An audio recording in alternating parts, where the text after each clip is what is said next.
PM Modi का आज अपने संसदीय क्षेत्र वाराणसी का दौरा। 6,700 करोड़ से ज्यादा की विकास परियोजनाओं का उद्घाटन और शिलान्यास करेंगे। अन्य जगहों पे भी उद्घाटन। पीएम मोदी आज दोपहर 2 बजे आरजे शंकरा आई हॉस्पिटल का करेंगे उद्घाटन। इस मौके पर जनसभा को भी करेंगे संबोधित। पीएम मोदी शाम को 4:15 बजे लाल बहादुर शास्त्री एयरपोर्ट के रनवे विस्तार और नए टर्मिनल भवन के निर्माण की रखेंगे आधारशिला। 2,870 करोड़ की आएगी लागत। पीएम मोदी आगरा, दरभंगा और बागडोगरा एयरपोर्ट के लिए नए सिविल एन्क्लेव की आधारशिला रखेंगे। निर्माण में 3,030 करोड़ से ज्यादा की आएगी लागत। प्रधानमंत्री वाराणसी स्पोर्ट्स कॉम्प्लेक्स के दूसरे और तीसरे चरण का उद्घाटन करेंगे। लालपुर के डॉक्टर भीमराव अंबेडकर स्टेडियम में 100 बेड वाले हॉस्टल और पेविलियन का भी उद्घाटन करेंगे।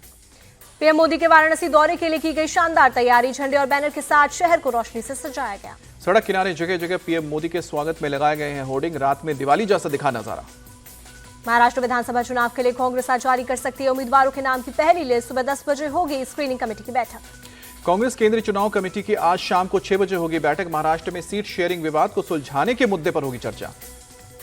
महाराष्ट्र कांग्रेस अध्यक्ष नाना पटोले के साथ बाला साहब थोराट और विजय वडेट्टीवार की आज दिल्ली आएंगे। सीईसी की बैठक में करेंगे शिरकत। शिवसेना यूबीटी कल तक जारी कर सकती है उम्मीदवारों के नाम की पहली लिस्ट। सूत्रों के मुताबिक कम से कम 33 उम्मीदवारों के नाम हुए फाइनल।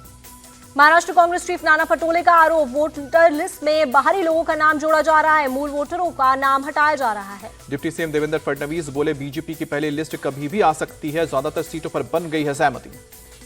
महायुति में सीट शेयरिंग हुई फाइनल। महाराष्ट्र की 155 से 160 सीटों पर बीजेपी लड़ सकती है चुनाव।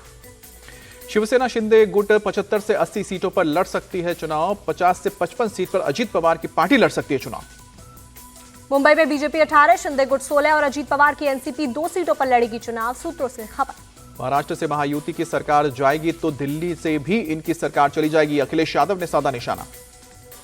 सपा उम्मीदवारों के ऐलान पर बोले अखिलेश यादव, हम किसी तरह की देरी नहीं करना चाहते। झारखंड के लिए बीजेपी ने 66 उम्मीदवारों की लिस्ट जारी की। धनबाद से बाबूलाल मरांडी, जामतारा से सीता सोरेन और सरायकेला से चंपाई सोरेन को टिकट। 2 पूर्व सीएम अर्जुन मुंडा और मधु कोड़ा की पत्नी को बीजेपी ने चुनाव मैदान में उतारा। मीरा मुंडा को पोटका, गीता कोड़ा को जगन्नाथपुर से टिकट। 2019 लोकसभा चुनाव में शिबू सोरेन को हराने वाले सुनील सोरेन को भी बीजेपी ने दुमका से उतारा। कोडरमा से मीरा यादव और झड़िया से रागिनी सिंह को टिकट। चंपाई सोरेन का दावा, झारखंड में बीजेपी की बनेगी सरकार, पार्टी जो भी जिम्मेदारी देगी निभाऊंगा। बाबूलाल मरांडी ने कहा है कि इस बार झारखंड में परिवर्तन होगा। ठगने और लूट करने वालों को जनता फिर से सत्ता पर नहीं बैठाएगी। झारखंड में जेएमएम और कांग्रेस मिलकर 70 सीटों पर लड़ेंगी चुनाव। सीएम हेमंत सोरेन का बयान। बची हुई 11 सीटों पर लेफ्ट और राजद लड़ेगी चुनाव। कौन कौन कितनी सीटों पर लड़ेगा अभी तय नहीं है। सीएम सोरेन ने दी जानकारी। आरजेडी सांसद मनोज झा ने सीट शेयरिंग को बताया एक तरफा। बोले, झारखंड में हमारे लिए तमाम विकल्प खुले हुए हैं।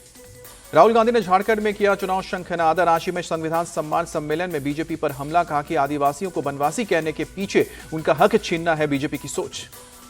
राहुल गांधी के आदिवासी पर दिए बयान को बीजेपी नेता कैलाश विजयवर्गीय ने बताया झूठ। कहा किसी भी दस्तावेज को चेक कर ले, बीजेपी ने आदिवासी को वनवासी नहीं कहा। यूपी उपचुनाव पर मंथन के लिए सीएम आवास पर हुई बैठक। डिप्टी सीएम, जिला प्रभारी समेत कई नेता मीटिंग में शामिल हुए। बैठक में बोले सीएम योगी, सभी प्रभारी मंत्री अपने अपने क्षेत्र में जाएं, बूथ कार्यकर्ताओं को करें सक्रिय। यूपी के मंत्री सज्जन निषाद ने कहा कि निषाद पार्टी अपने सिंबल पर लड़ेगी उपचुनाव। उम्मीदवार भले ही बीजेपी का हो।